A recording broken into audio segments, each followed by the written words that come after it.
What's up, guys? My name is Phoenix, and welcome back to another video.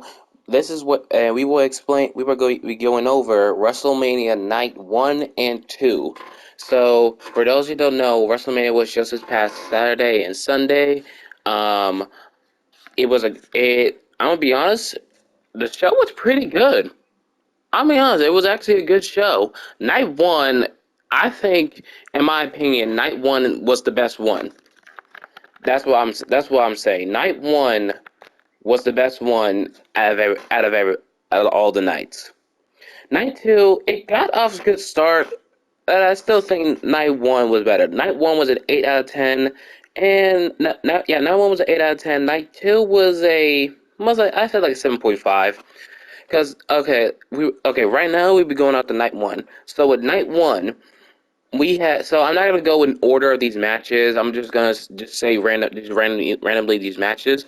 So the match I was really surprised about that I really didn't get interested. That I wasn't interested in the first place was Drew McIntyre and versus Baron Corbin. Because let's be honest, it wasn't interesting at all. Like Drew McIntyre I think Drew McIntyre should go back in like the title picture for a little bit, and he probably might. It was like starting off slow. The match kind of got better a little bit, so it was good. But and then the shocking part of the match had to have been obviously was when Drew McIntyre kicked out of the End of Days. That was the most shocking thing that happened because remember, no one has ever kicked out of the End of Days before Drew McIntyre, and now Drew McIntyre is the first person to ever kick out of the End of Days. So I was shocked, and then I got into the match, and I did like the Drew won. I wanted the Drew win. Then there was also the Mysterios versus Miz and Logan Paul, and I actually wanted to see how Logan Paul was how he would be in wrestling, and he was actually not bad. Like he's actually a good performer. I was surprised. And then they got the win, which I actually don't mind that he actually got the win. But then the Miz turned on him, and it was just hilarious. So I don't know. I don't know if this makes the Miz face or heel. I'm pretty sure he still stays as a heel. He's probably like this was like the face turn maybe, but he probably is going to retain being a heel. Then we also have Bianca Belair versus Becky Lynch. And I love the entrances they made, especially Bianca's. That attire is probably one of my favorite attires that Bianca has ever worn. And also, what was also cool was the marching was like the band that was playing Bianca's song. That was really cool. And then Bianca won, bruh. It was by far it had to have been the best women's match in night one. It clearly was. And I don't. And Bianca finally getting that redemption back from when SummerSlam happened. It was really incredible. Okay, and now we also have the. Wait, what else? We have the. We also had like the Usos versus Shinsuke Nakamura and Rick Boogs. I already knew the Usos were gonna win. First off, the Usos are my favorite tag team, and also I was like, ain't no way the Usos are losing. I already had the Usos winning and everything. So I was set on that. But I really hope. But sad news about Rick Boogs. He did get injured during the match with his knee, and I hope that he has a speedy recovery and that he can he could basically perform in time for later on. And then we also have, which is the match where basically no one was interested in. Ronda Rousey versus Charlotte Flair. Now, keep in mind, I like Ronda. I want to see how she would have done, how she was when she came back. I don't mind Ronda, and yeah, it's a good show because yes, these two did have a good showing at Survivor Series, but I think because everyone wanted Charlotte. No, I mean they really wanted Ronda versus Becky because we never got that match because of Nia Jax. Um, I really just think that that's what much everyone wanted. But then again, it also would have. And then again, it was also kind of confusing because then like you also got the Bianca story and everything. So maybe they might have a Becky versus Ronda. Maybe later on, like maybe like Becky goes to SmackDown and like Ronda win, and Ronda and then she goes out to Ronda, or like maybe Ronda goes to Raw. But I also didn't like. But then like everything with shenanigans with the referee happened, where it's basically Ronda. I'm not saying this is a bad move, but out of all moves that could have pinned Ronda, the big boot, like I was shocked. I was like, wait, there's no way that finishes the match. I was like, it did. I was like, what? That's what ended the match? And then like it was an okay match. But you know your match is not that good when even Logan Paul basically did better than you. And yet Logan Paul was really better, more entertaining. I was more into the Logan Paul match than I was into their match. I'm be honest. It was still a cool. It was. I don't know. The match. It's still. It either might be like the worst. It's like the worst match of night one. Not of all WrestleMania, in my opinion. In my opinion, the worst match is probably New Day versus Sheamus or Ridge Holland. That match didn't even last long. It literally didn't last long at all. Then we had the KO show. It was Kevin Owens and Stone Cold Steve Austin. When it was incredible to see Stone Cold back in like a wrestling match. It was so cool. What scared me the most about the match, it was just like he took a suplex on the concrete floor. I got so scared. I was like, oh my god. Like, can he actually continue the match? It was scary. But then Stone Cold came back.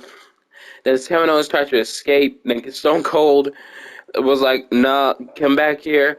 And then Stone Cold still wrecked them. They got back into the ring. But then Kevin Owens hit a stunner on Stone Cold. And everyone was just shocked and scared if Kevin Owens beat Stone Cold and thank God he kicked out. I was like, oh no, no, no, no, he should win. He got to win. He has to win. And then he did a stunner on Kevin Owens, and that was just the best thing to happen. And then he had the multiple beers and everything, and it was just hilarious. Like every like 5 minutes, every spot he had like, oh, let me get a beer real quick. And then then went on to stun Byron Saxton.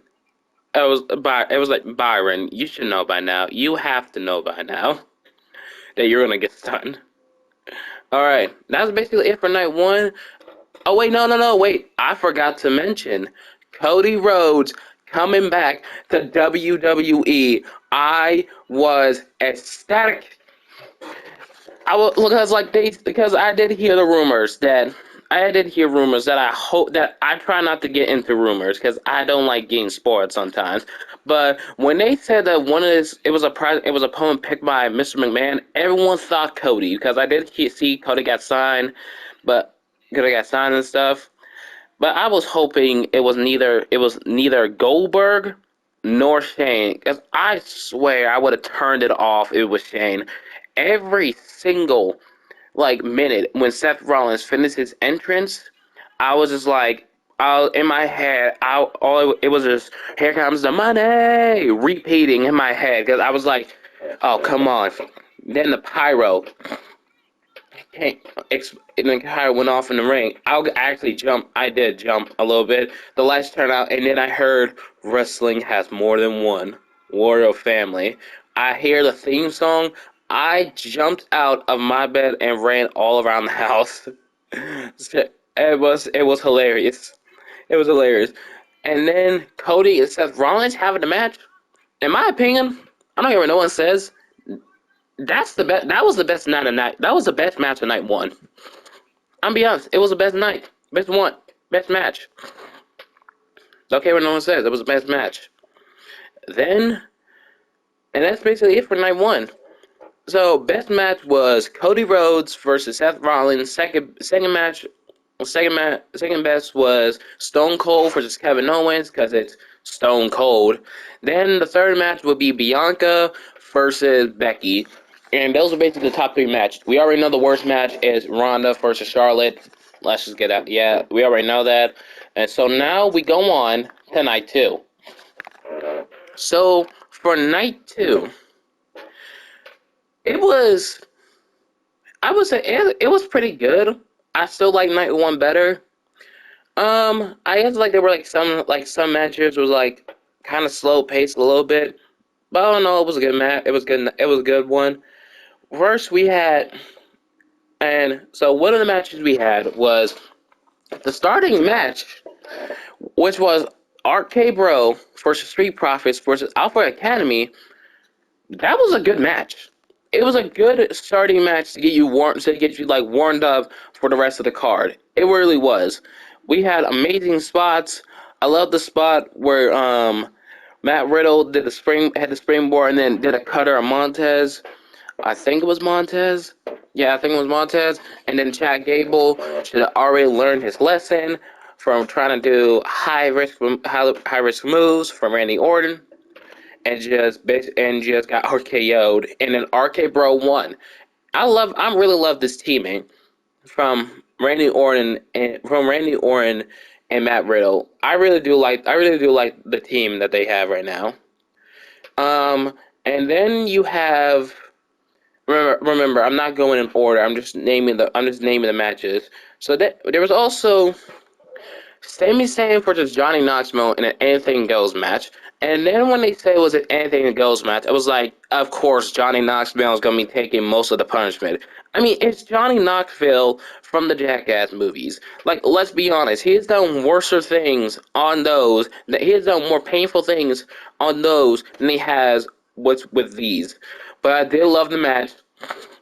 And I never seen the movies because they were like I was too young at the time. I was like young at the time. I didn't get to see them. But I did like the part. It was like one of the parts of the guy basically. He was like distracting Sami Zayn while he like got naked, like half naked, and was basically distracting Sami Zayn. And then he basically. And then he basically just Sami Zayn just washed them. Like Sami Zayn basically destroyed them. And then Wee Man, I think was his name. Wee Man was his name. It was hilarious to see him literally beat up Sami Zayn, and then he power slammed him. Johnny almost got the pin, but Sami Zayn kicked out. And then one of the funny parts, no, one of the cool parts was when like all of them came out and they had like the giant mouse trap. And they trapped Sami Zayn, and that's how he got the pin. And I for real don't care. I liked how he won. I liked the fact that Johnny Knoxville won, and it was just hilarious to me. And then everyone from the whole crew basically they joined in. I think that was like the best part of that match. No, wait, no. The best part, in my opinion, was when Wee Man came out, and then he basically like just attacked Sami Zayn. So then So then with one of these matches, we also have the Fatal 4-Way of the women's tag team championships with Sasha Banks and Naomi, Natalia and Shayna Baszler, Rhea Ripley and Liv Morgan, and Selena Vega and Carmella, which was kind of just like I can find it weird. But thought it was a little bit weird. But I was like, all these teams, and not one of them has a team name. Everyone before. I don't think anyone in the women's tag team ever had like tag team names. I think the only real tag team to ever hold those titles was like the Iconics when they held it. I think that's it. Yeah, I think it was just the Iconics that ever held it that I know was an actual team that held it. Oh, well, wait, I guess Bayley and Sasha, maybe, but still. The women's tag championships are really never irrelevant, ever. Like, they're never relevant in anything that happens. Sasha and Naomi got the pin. Got the pin. Where finally Sasha wins at WrestleMania. It was hilarious. Like she finally won. Wasn't she like? Didn't she like lose every other WrestleMania she was at or something? It was cool to see that. The match was good. It was good. I did like the spots. I also did like Corey Grace's commentary every time Carmella did something. It was really funny and hilarious, and just see his reaction after after they lost the championships. Like I don't know why. Sometimes Corey Graves can be he can well not all the time, but he can be annoying like with some remarks he remain with some remarks. Not all the time, but he really is entertaining to hear. And then shoot, what else happened there? Oh shoot, my bad. We also had the tag team match with the New Day and Sheamus versus Sheamus and Rich Holland. That is, in my opinion, the worst match of just not only night two of just the whole WrestleMania. I think that because the match barely happened. And the match happened so fast that you didn't even know what the heck happened. Like I was watching it, I turned away for I turned away for like a couple seconds. The match is over. I never got it. And I did and I guess like the only thing I liked about it was like how the New Day basically they were paying homage to Big E, wearing like his attire when he won the WWE Championship. I also pray and hope that Big E can be can get healthier and that he has a speedy recovery and hopefully can come back.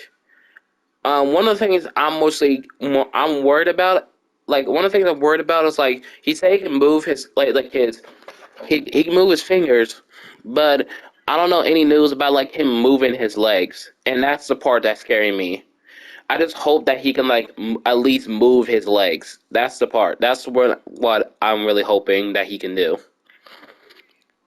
Then there was the Austin Theory versus Pat McAfee. I liked this match because I seen a couple moments. I didn't see like all his matches like with Adam Cole in NXT, but Pat McAfee can actually go in the ring, and that was one of the cool parts about it. He can actually go in the ring, and then he beat Austin Theory, which was a cool moment. And then then after the match he challenged Mr. McMahon, which Vince for some reason after taking off his jacket was still buff. Like I'm not. I mean, like he probably has like tried to work out. I'm kind of hoping it's not the steroids again, because like him the steroid scandal. Then he basically washed Pat McAfee because basically he was the chairman, and the ref is clearly not going to count out Vince. I mean, the dude literally would lose his job if he did. Um, and then after the match, like he and Austin Theory embraced. Austin Theory was like celebrating like he actually won the match when like Vince a 76-year-old can Vince like 76 can beat Pat McAfee even though he got help but still. And then Stone Cold coming out.